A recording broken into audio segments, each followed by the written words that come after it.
Hello friends, आज आपके साथ इस वीडियो के अंदर मैं चर्चा करने जा रहा हूं ग्लैंड फार्मा लिमिटेड के बारे में। ग्लैंड फार्मा लिमिटेड एक फार्मा कंपनी, हैदराबाद बेस्ड एक फार्मा कंपनी, जिसने ना केवल अभी तक दमदार रिटर्न्स दिए हैं बल्कि उसके फाइनेंशियल्स ये कह रहे हैं कि अभी भी वो दमदार रिटर्न देने के लिए तत्पर है और अभी बहुत बेहतरीन रिटर्न्स इस फार्मा स्टॉक्स के अंदर आ सकते हैं।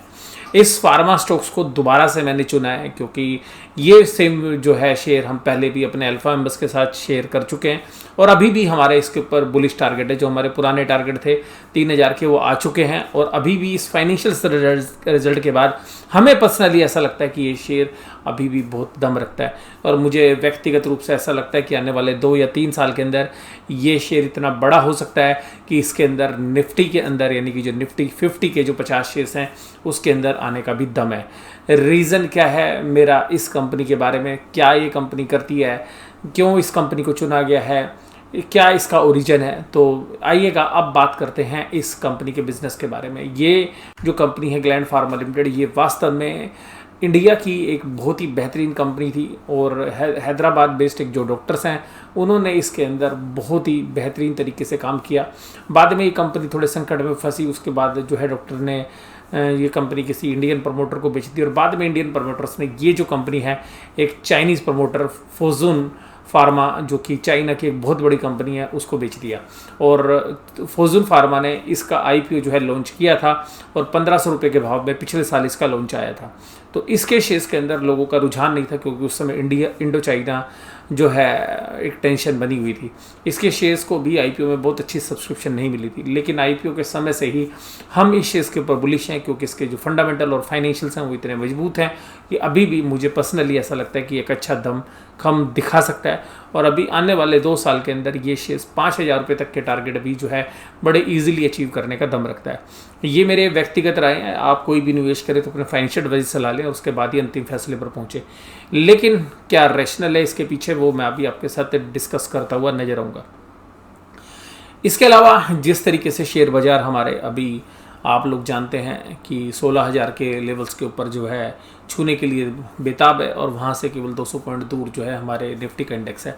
उस समय पर जो रिस्क रिवार्ड है वो मुझे लगता है कि फार्मा सेक्टर्स के अंदर ज़्यादा सेफ्टी है और इस तरीके से अगर किसी भी बाज़ार में करेक्शंस आती हैं तो जो फार्मा स्टॉक्स हैं वो अपने आप को बचा लेंगे क्योंकि फार्मा की जो स्टोरी है वो लॉन्ग टर्म ग्रोथ स्टोरी है और इंडिया के अंदर इस सेक्टर के अंदर अभी भी पेनिट्रेशन होना बाकी है और इंटरनेशनल मार्केट से जो डिमांड इंडियन फार्मा कंपनीज़ की है या इंडिया में जिनके बेसिस हैं, बेशक से कंपनी चाइनीज़ प्रमोटर के द्वारा प्रमोटेड है लेकिन जो इसका बेस है वो इंडिया में, और इस इंडियन बेस की वजह से इनको जो है यूएस के अंदर जो है इस चाइनीज़ फर्म को भी काफ़ी अच्छा जो है मार्केट शेयर जो है मिलता रहा है और इसके अलावा भी जो बाकी वर्ल्ड के देश हैं वहाँ पर भी इनकी काफ़ी अच्छी प्रेजेंस जो है होने वाली और रहने वाली और नए नए प्रोडक्ट्स को ये लॉन्च करते रहते हैं।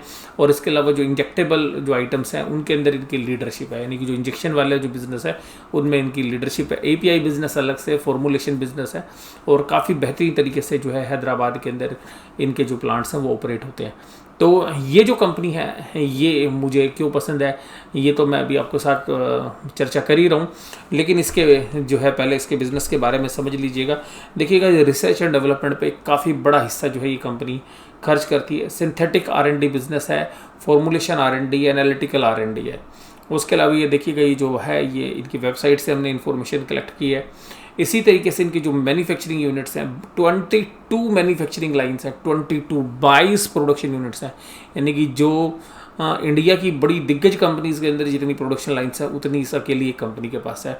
इसके अलावा एपीआई का जो बिज़नेस है, क्योंकि मैंने कहा था कि आपको पिछली भी वीडियो में कि जो चाइना की वजह से इंडिया के अंदर एपीआई जो बिज़नेस है वो डोमेस्टिक लेवल पर जनरेट होगा और इसके पास चाइनीज़ एक्सपीरियंस है। तो जो चाइनीज़ प्रमोटर है फोजुन फार्मा, उसके पास एपीआई का बहुत बड़ा एक्सपीरियंस है और जो चाइना में जिस बिज़नेस को वो ऑपरेट करते हैं उसमें भी फोजुन फार्मा की बहुत ज़बरदस्त प्रेजेंस है। तो वहाँ से एक टेक्निकल नो हाउ जो है एपीआई के बिज़नेस के अंदर, बाकी बिज़नेस के अंदर इसको मिलता रहेगा और यहाँ से अगर चाइना से जो बाकी कंट्रीज है डायरेक्टली कोई माल नहीं मंगाएंगी तो इंडियन बेस होने की वजह से वहाँ पर भी जो है इनको फ़ायदा है। हैदराबाद ये बेस्ड कंपनी है तो इसके अंदर 4 वायल्स लाइन्स हैं, तो आप इनके देखिएगा कि बहुत बेहतरीन जो है प्रोडक्ट लाइन्स है। और सबसे खास बात ये है कि इनकी जो बिज़नेस के अंदर ग्रोथ है वो काफ़ी तेज़ी से है, सभी डिपार्टमेंट के अंदर है। ऑन्कोलॉजी जो है एक ऐसा सेक्टर है फार्मा के अंदर जो बहुत तेज़ी से बढ़ रहा है, वहाँ पर भी इनकी एक ज़बरदस्त प्रेजेंस है। फोर्जून फार्मा ने देखिएगा 74% स्टेक जो है इनका लिया था 2017 के अंदर, तो ये वो रिपोर्ट है। हालांकि इस कंपनी के अंदर जो प्रमोटर्स ग्रुप है उसके अलावा जो डायरेक्टरशिप है वो मोस्टली ऐसी कंपनीज़ के ऐसे प्रमोटर के पास है जो कि जनरली डायरेक्टरशिप जो है ऐसे लोगों के पास है जो चाइनीज़ ओरिजिन के हैं। और ये वीडियो हमने जो है शेयर की थी अपने अल्फ़ा मेंबर्स के साथ। तो इसकी डेट मैं आपको बता दूं, नवंबर 21 2020 को। तो ये उस समय की वीडियो है। और हमने आईपीओ के समय पर भी जो है ये वीडियो शेयर की थी, और आईपीओ के समय पर भी हमने कहा था कि लिस्टिंग के बाद क्या करें। तो लिस्टिंग के बाद क्या करें, तो 21/11/2020 की ये वीडियो जो है यूट्यूब के ऊपर है, तो ये भी हम आपके साथ जो है शेयर कर देंगे इसके बाद। तो इस वीडियो में भी आपको बहुत सारी जो चीज़ें हैं वो इस कंपनी के बारे में पता चलेंगी। कुछ चीज़ें जो हैं अभी मैं आपके साथ शेयर कर रहा हूँ। तो देखिएगा कंपनी की मार्केट कैप है 51596। तो अब ये जो कंपनी है ये लार्ज कैप कैटेगरी में जा रही है, यानी कि स्मॉल कैप से निकलकर मिड कैप से निकलकर ये कंपनी अब लार्ज कैप कैपेसिटी के अंदर जो चली गई। 50,000 से करोड़ से ऊपर की जो कंपनियां हैं आज की परिस्थिति के अंदर हम उसको लार्ज कैप कंपनी की कैटेगरी में ही मानते हैं। 3148 के जो है प्राइजेज़ हैं, 1831 के लोअर प्राइजेज़ थे। आईपीओ 1500 रुपये के भाव पे आया था, और 3515 जो है इसने अपने हाई जो है लगा दिए। और यहाँ तक हमने कहा था कि 3000 का जो लेवल्स थे वो हमारे रिजल्ट से पहले, तो रिजल्ट के बाद हमने कहा था कि 3500 तक के भाव आ सकते हैं, वो भाव भी आ गए। अब हमारा जो है टारगेट इसके अंदर 5000 रुपये का है, यानी कि 5000 रुपये का भाव हमें लगता है अगले 2 साल के अंदर बड़े ईजिली जो है देने का दम है। तो 3148 रुपये का भाव 3148 से वहाँ पर इसके अगर आप इसकी परफॉर्मेंस देखेंगे तो आपको समझ में आएगी कि ऐसा क्यों है। देखिएगा 1300 करोड़ की जो सेल थी वो 17 में हो गई 1479, 18 में हो गई 1620। और देखिएगा 18 को जब फोर्जून फार्मा ने इस कंपनी को लिया उसके बाद देखिएगा इसकी ग्रोथ, ये देखिएगा 20% की सेल्स ग्रोथ, फिर देखिएगा 30% की सेल्स ग्रोथ, फिर देखिएगा 30% की सेल्स ग्रोथ, यानी कि सेल में इतनी ज़बरदस्त ग्रोथ है। और जो एंकर इन्वेस्टर्स होते हैं, जो वैल्यूड इन्वेस्टर्स होते हैं, जो ग्रोथ वाले जो इन्वेस्टर्स होते हैं, उन सब के पैरामीटर्स पर ये सेट हो रही है। ये देखिएगा ये जो प्रॉफिट थे इनके 16 में 459 थे, वो हो गए हैं अब प्रॉफिट बढ़कर 1335, यानी कि 3 फोल्ड प्रॉफिट्स, यानी कि पिछले 5 साल के अंदर 3 गुना प्रॉफिट कर दिए। तो अब अगर ये 3 गुना प्रॉफिट करती है तो शेयर का प्राइस भी अगर अगले दो साल के अंदर हमें लगता है कि प्रॉफिट 1.5 गुना से 2 गुना हो सकते हैं, तो हम केवल 1.5 गुना का ही टारगेट लग रहे हैं शेयर प्राइस में भी। और हमें लगता है कि इसको जो पी रेशियो है वो सेम मिलती रहेगी। प्रॉफिट की ग्रोथ रेट कंपाउंडेड बेसिस में पिछले 3 साल में 46% है, और फोर्जून फार्मा के लेने के बाद जो है इसके अंदर ग्रोथ और बढ़ गई है।